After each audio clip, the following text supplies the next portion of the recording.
Well, Iranian Foreign Minister Mohammad Javad Zarif says the talks with Tehran over the country's nuclear energy program should be based on mutual trust. We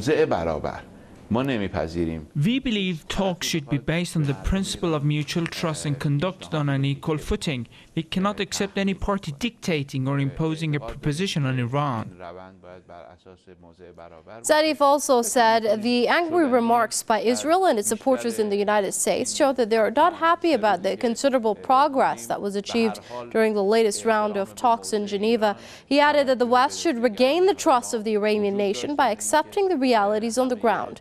Commenting on the differences among the permanent members of the UN Security Council plus Germany over the deal with Iran, Zarif said a large part of the talks was used to resolve their differences. He made the remarks after U.S. Secretary of State John Kerry accused Iran of backing away from a potential deal in Geneva.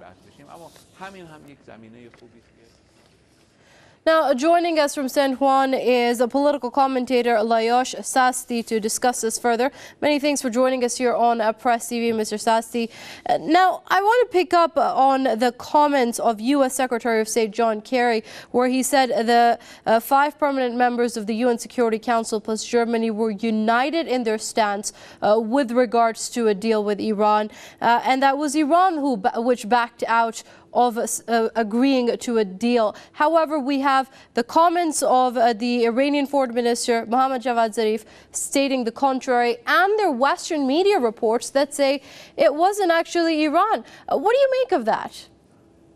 Well, yes, there are reports that appear in the Russian press and also in the Western media. According to anonymous source, diplomat, a Western diplomat, if I recall correctly, that it was France, actually, and I wouldn't say just France, I would say Laurent Fabius, the French foreign minister, because I wouldn't be surprised that they are members of the French diplomatic community, that they want the agreement, but this is a personal issue for Laurent Fabius for reasons of his own that might not be that difficult to fathom. He is taking the positions of Israel, and in particular of the government of Benjamin Netanyahu, that is to put obstacles and distrust among the Western allies so as not to sign an agreement, to reach an agreement with Iran, which is of mutual convenience, not only for the West, but for Iran as well, and for the rest of the world. So I would say that Secretary of State Kerry's statements accusing Iran of having backed out from an agreement at the last moment are just a diplomatic move. I would say that in reality, the United States does want an agreement with Iran, but there are very powerful pressures on one side from the pro-Israeli lobby in the United States, Republicans in Congress who also take the line of Israel. There is also the Israeli government of Benjamin Netanyahu, and in addition, Laurent Fabius taking the side of Israel openly and blatantly. Well, Mr. Sassi, then do you think that the Israeli and Zionist lobbies in the West are so powerful that these countries will continue to avoid a deal with Iran for the sake of Israel?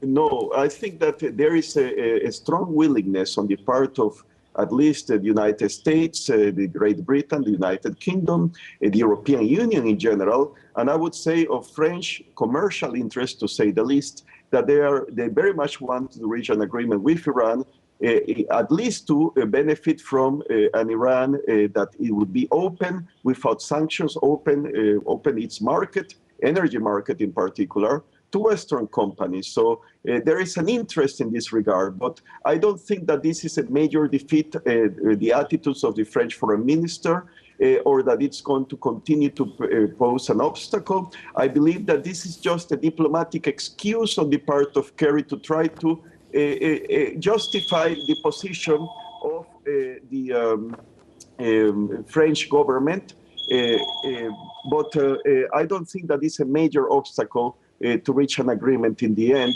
and the main reasons are... We're going to have to leave it there. That was political commentator Layosh Sassi. They're speaking to us via Skype from San Juan. Many thanks indeed for your comments here on Press TV.